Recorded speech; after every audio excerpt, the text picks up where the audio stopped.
All right, these are the answers from the homework from yesterday. So first, for number 2, if you watched the video, I'm going to factor out a GCF on the numerator. They both have an n in common. Okay, on the bottom, if I factor a GCF, I get 4n, n plus 7. Okay, so just by factoring out the GCF, I see that I can cancel out the n plus 7s. Okay, again, I'm allowed to do that because there's multiplication going on in between those two terms on the top and the bottom. So what I'm left with is n over 4n, and since again there's multiplication going on between the 4 and the n, I can cross out the n's and I'm left with 1 over 4 as my answer. Okay, n divided by n would give you a 1. Okay, for number 2, I'm saying, okay, I have a perfect square, and there is subtraction going on in between them. So I can say by difference of squares, the numerator would factor out as 1 plus 3w and 1 minus 3w. On the bottom, they're not two perfect squares, so the only thing I can do is factor out a GCF of 4. Okay, once I factor out that 4, I'm left with 3w minus 1.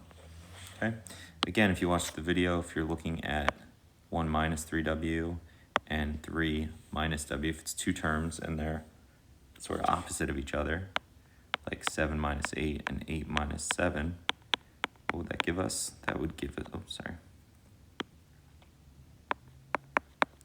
that would give us -1, okay, no matter what. If it's 11 minus, 90 or 90 minus 11,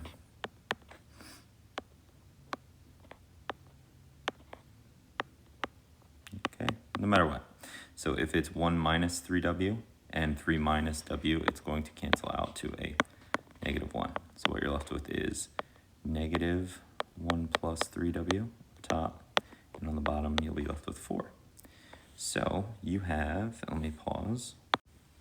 Okay, so your final answer would just be -1 minus 3w all over 4.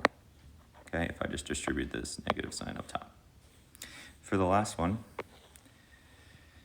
I see two terms up top, so that makes me check, okay, are they perfect squares? Yes, they are. Is there subtraction going on between them? Yes, there is. So I know it's difference of squares. So up top, I would get y plus 6, y minus 6.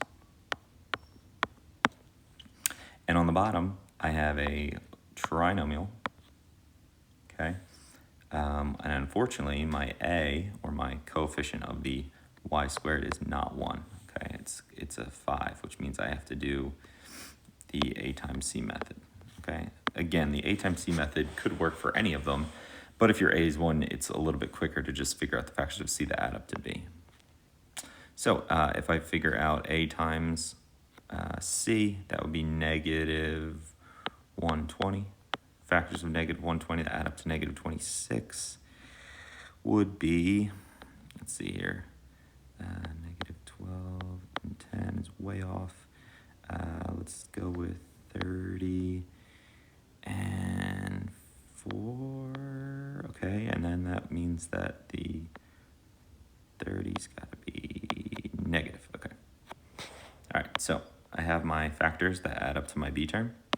So now I'm going to rewrite my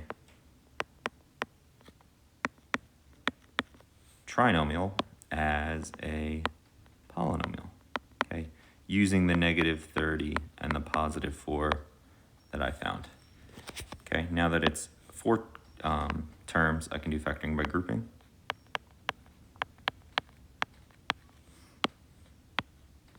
Okay, again, finding the GCF and factoring that GCF out of those grouped terms. My y minus 6 and my y minus 6 are the same, which means I've found the correct GCF, so I just put the two GCFs together in one parenthesis, and then I have the y minus 6 in the other parenthesis. So I'm left with 5y plus 4 and y minus 6, okay, which hopefully you can see that the y minus 6's are going to cancel out. And I get my final answer, which is y plus 6 up top and 5y plus 4 on the bottom. That is my answer.